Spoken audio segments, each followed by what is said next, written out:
सच में कांग्रेस के भीतर व्यवस्था परिवर्तन हो गया है और परिवर्तन भी ऐसा हुआ है कि कांग्रेसी भी भरोसा नहीं कर पा रहे हैं। आपको हैरानी होगी कि कांग्रेस में अब वो गुट बचे ही नहीं हैं जिनके नाम पर कांग्रेस में गुटबाजी चलती थी।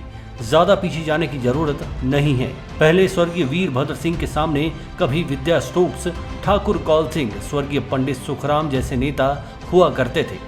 वीरभद्र सिंह के कैंप में सैनिकों की भरमार हुआ करती थी और इनकी मार से अन्य विरोधी धड़े सिपाही सियासत में लहूलुहान हो जाया करते थे। वक्त बदला, वीरभद्र सिंह का स्वर्गवास हुआ और अब कांग्रेस की कमान आ गई उन सुखविंदर सिंह सुक्खू के हाथों में, जो वीरभद्र सिंह के एंटी धड़े के नेताओं के साझे तौर पर सबसे पसंदीदा लाडले रहे हैं। ऐसे में ये माना जा रहा है कि सुक्खू अब वीरभद्र सिंह के कुनबे से गिन गिन कर हिसाब बराबर करेंगे और चुन चुन कर उन लोगों को सत्ता का सुख देंगे जो वीरभद्र सिंह के दौर में सताए हुए रहते थे।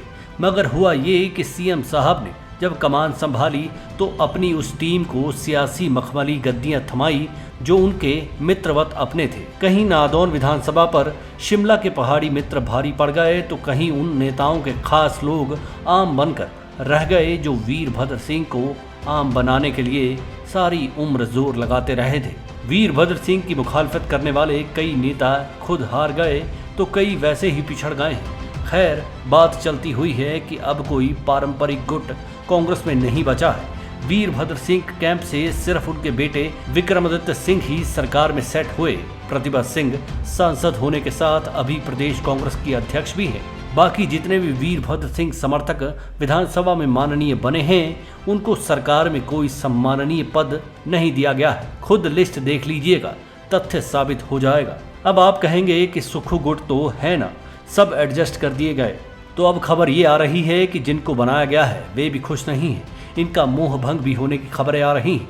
इनका दुख ये बताया जा रहा है कि इनके मातहत जो अफसरशाही लगाई गई है वो उनकी सुनवाई करने को तैयार नहीं। वो उनको रिपोर्ट करने की बजाय ऐसी हरकतें कर रही है कि सियासत के मैदान में उन्हें डिपोर्ट होने का खतरा सताना शुरू हो गया है। पब्लिक के काम हो ही नहीं रहे हैं। अगर अब चुनाव हो जाए तो कई मंत्री पुनः विधायक भी नहीं बन पाएंगे। ऐसे में दोनों कथित गुटों की हकीकत तो यही बताई और समझाई जा रही, पर इसके बीच जो बड़ी खबर निकलकर सामने आ रही है वो ये है कि जो कांग्रेस के असंतुष्ट विधायक हैं वो अब प्रतिभा सिंह या सुखविंदर सिंह सुक्खू की छाया में सुख तलाशने की बजाय खुद वट वृक्ष की तरह जमने का प्लान बना चुके हैं। यानी खुद ही पेड़, खुद को ही खुद की छाया और खुद के एक भी खुद के अपने। इनके मोह भंग की हर हद पार होने की खबरें अब सामने आना शुरू हो गई हैं। यानी एक ऐसा व्यवस्था परिवर्तन होने के आसार बढ़ते जा रहे हैं जिनमें एक ऐसा सियासी सार सामने आ सकता है जिसमें माइनस रानी सुक्खू छाया का प्रबंध हो सके। आप खुद अंदाजा लगाइए कि अगर ऐसा हुआ तो कोई नई बात नहीं होगी। कोई मध्य प्रदेश, महाराष्ट्र जैसे कई उदाहरण तो पहले से ही मौजूद हैं। राजस्थान तो सरकार के कार्यकाल के अंतिम दौर में भी सियासी अंतिम संस्कार के इशारे देता चला आ रहा है। व्यवस्था परिवर्तन तो सरकार के साथ साथ कांग्रेस के भीतर भी हो जाए तो हैरानगी नहीं होनी चाहिए, क्योंकि सीएम साहब पर दोस्ती के आरोप तो, वीरभद्र परिवार पर सिर्फ अपना नफा नुकसान देखने के आरोप तो दबी जुबान में पहले 7 महीनों में ही लगना शुरू हो गए हैं। वो सियासत ही क्या जो दबे पांव न चले। Manish Kaul, black and white news.